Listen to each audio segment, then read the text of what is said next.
नमस्कार, मी किरण.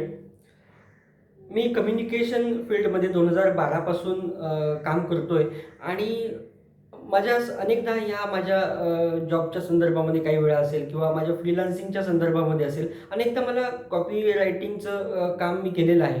तर आणि हे करत असताना मी अनेकदा असं बघतोय की कॉपी रायटिंगविषयी या क्षेत्रात येऊ इच्छिणाऱ्या नव्यांना, फ्रेशर्सना ह्याविषयी कुतूहल असतं आणि नेमकी माहिती त्यांना कॉपी रायटिंग म्हणजे काय याविषयी नसते. म्हणून ती देण्याचा प्रयत्न या व्हिडिओच्या माध्यमातून मी करतो आहे. आणि कंटेंट रायटिंगपेक्षा ते कसं वेगळं आहे, त्याबद्दल नेमके काय गैरसमज आहेत, तर या सगळ्याविषयी आपण थोडक्यात बोलण्याचा या व्हिडिओमध्ये प्रयत्न करणार आहोत.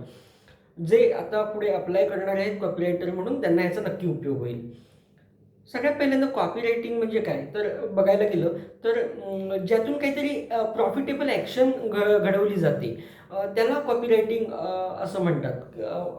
उदाहरणार्थ, आता iPhone 17चं आपण बघतोय, तर ह्याच्यामध्ये जर समजा अशी एक जाहिरात असेल की एखाद्या कोणत्याही फोनविषयी आपण बघू की जाहिरात असेल आणि ती जर अमुक अमुक कालावधीत तुम्ही घेतली तर त्याच्यामध्ये तुम्हाला इतक्या इतक्या पैशाची सवलत मिळेल आणि ती आकर्षक ऑफर असेल आणि म्हणून आपण एक ती संधी हातातली जाऊ नये म्हणून ती गोष्ट आपण खरेदी करतो. तर ढोबळपणे त्यासाठी जे लिहिलेलं असतं हे सगळ्या प्रक्रिया घडण्यासाठी, तर त्याला आपण ढोबळपणे कॉपी रायटिंग असं म्हणू शकतो. ढोबळपणे नाही, प्रॉफिटेबल ॲक्शन, तुमच्याकडून काहीतरी ॲक्शन घडवली जाते एखाद्या गोष्टीसाठी, त्याला कॉपी रायटिंग असं म्हटलं जातं. आणि ह्या उलट कंटेंट रायटिंग आपण या संदर्भामध्ये कशाला म्हणू, तर ह्या फोनची ही फीचर आहेत आणि वगैरे वगैरे अशा गोष्टी ज्या लेखामधून लिहून आपल्या समोर येतात, मग तो ब्लॉग असेल किंवा वर्तमानपत्रातला एखादा लेख असेल, तर त्याला आपण कंटेंट रायटिंग असं या इंडस्ट्रीमध्ये म्हटलं जातं. आता ह्याच्यामध्ये मी असं बघितलं की 2 ते 4 वर्ष या जॉब प्रोफाईलबरोबर काम केलेल्यांनाही अनेकदा कंटेंट रायटिंग आणि कॉपी रायटिंग याविषयी गैरसमज दिसतो. कंटेंट रायटिंग, कॉपी रायटिंग म्हणजे सोशल मीडियासाठी जे लिहिलं जातं त्याला कॉपी रायटिंग असंही काही जण म्हणताना मी बघितलेत. पण ते पूर्णपणे सत्य नाही आहे. ह्याचा एक भाग असा आहे की कॉपी रायटिंगचं एक प्रिन्सिपल असं आहे की ते कन्साईज असलं पाहिजे, संक्षिप्त असलं पाहिजे. त्या दृष्टीने ते म्हणणं बरोबर आहे की सोशल मीडियासाठी बहुतेक वेळा हे कन्साईज लिहावं लागतं. पण कॉपी रायटिंगमध्ये तेवढीच गोष्ट येत नाही आणि कन्साईज लिहिलेली प्रत्येक गोष्ट ही काहीतरी ॲक्शन घडवण्यासाठी असते असंही म्हणता येत नाही. त्यामुळे सोशल मीडिया हा एक फॉर्मॅट आहे, कंटेंटचं वेगवेगळ्या प्रकारचे फॉर्मॅट त्याच्यामध्ये बघायला मिळतात, पण ते म्हणजे कॉपी रायटिंग असं म्हणता येत नाही.